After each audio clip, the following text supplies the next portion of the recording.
This episode of the Fire Alarm Insider is proudly brought to you by Secured Securities, your trusted partner in fire alarm and security solutions, protecting lives and businesses one system at a time.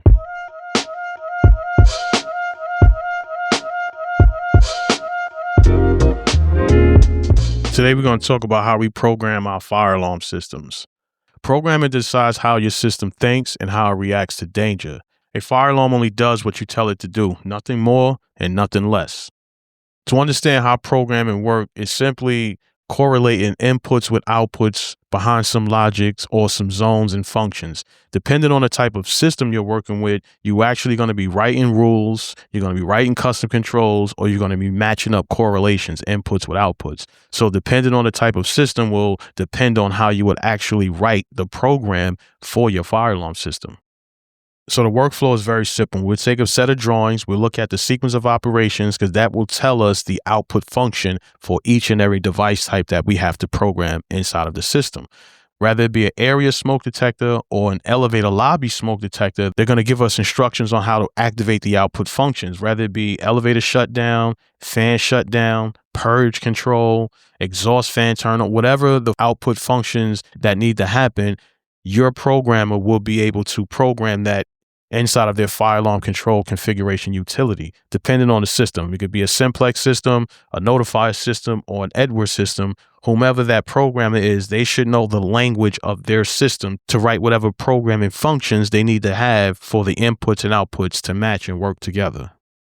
You must be clear on your device labels, your device messaging, because you don't want to send the fire department or anyone who's maintaining that system in the wrong direction. You want to have clear labels. You want to identify exactly where the device is located as best of your description as possible to get the person in that exact location every time they need to get there. And if ever you have to remove or relocate that device, that description also must be changed. And if you have a network system, everybody on that system needs to know. When I say everybody, I mean all the CPUs. This episode of the Fire Alarm Insider is sponsored by the Fire Alarm Business Blueprint. If you're a seasoned technician looking to start your own fire alarm business, we have a 9-step course for you to take you from starting your business to getting your fire alarm license, marketing, and also getting money into your business. If this sounds like you, the link is in the show notes. Let's get back to the program. So there may come a time where you have to rewrite a software. You may have to rewrite programming language. You may have to rewrite it from scratch. You may not only just do it from the installation aspect of it, you may have to write a network system as we did for one of our clients. It was a 7-node system. It was actually a kiddie system, a VM1 system, all 7 panels connected together. One system had a voice in it, and this system had to be rewritten from scratch. It was over 1,000 smoke detectors, input modules, horn strobes. It was a bunch of things on it. It took me a couple days to actually rewrite this system.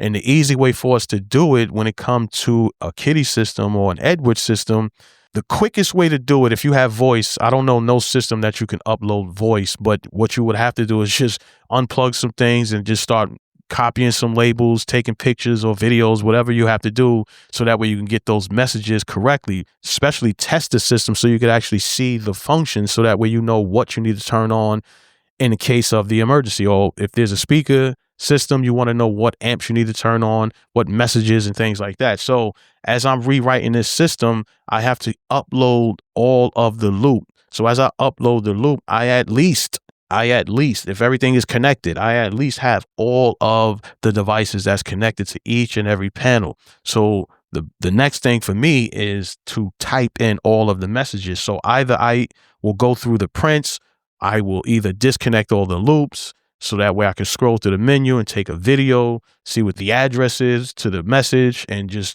completely do that. And once I have that, or if they have a printer, which would be great, if they have a printer, you could print everything out to the printer, take that printed copy, and then complete all your messages. Or the final thing after that, you could connect your laptop to it, and a notepad, connect to the CPU, and then transfer all that information to your desktop, so that way you have all the messages. So there's plenty of ways you can do it. The quickest way for me, really, I just take my phone, put it on video, and I'll scroll through the menu as quickly as possible. Then I'll take that information and then I'll just write down all of the messages inside of the programmer. I type pretty fast so I can get it done pretty quickly. Then the rules after that, I have to now write the rules. I have to align my inputs with my outputs. I have to activate certain things. So in order for me to know how the system operates, I literally have to do 100% test and then just start writing how things is actually operating within the system. How this building operate with this building, if this building is sending messages over to this building, or all of these buildings are sending messages to one building, whatever the functions in operation is, I need to exactly mimic that the same entire way. So rewriting the software can be very difficult at times, rather than actually putting a system in that you can follow from scratch. So you can do both. If you're a programmer, you could actually work your way up to that by staying in the fire alarm industry, by doing complex jobs, by going through and facing those tough challenges, but not by not turning anything away, because everything is beneficial when it comes to you being a technician in the fire alarm industry. So any challenges you face, make sure you go through it. Ask questions. If you can't get help, always call tech support. Tech support is there to help you. Don't be afraid to reach out and call that 800 number, sit on the phone for a few hours and ask them all of the questions you need. So a fire alarm system only performs as clearly as it is programmed. So if you have a good programmer, you're going to have a good fire alarm system. If you have a shaky programmer, you're going to have a shaky fire alarm system. So always advance yourself. Try to always learn more. Look at other programs, take other programs, copy them down, decipher them, and see how other buildings is actually programmed. So a lot of times you really just repeating the process, sometimes adding and tweaking a few things here and there. So if you found this episode helpful and you know someone who's trying to get into the fire alarm industry, I want you to share this episode with them so they can understand how to speak logic clearly in code as well as in life. This episode of the Fire Alarm Insight is brought to you by Secured Security. Secured Securities presents you the perfect fire alarm install, from inception all the way down to installation to the one-time pass inspection with the fire department. If you're looking for the perfect install, click the link in the show notes to talk more, because I want them to learn how to speak logic clearly in code and in life, because clarity creates confidence. I'm the fire alarm expert. I'll catch you in the next episode. Peace.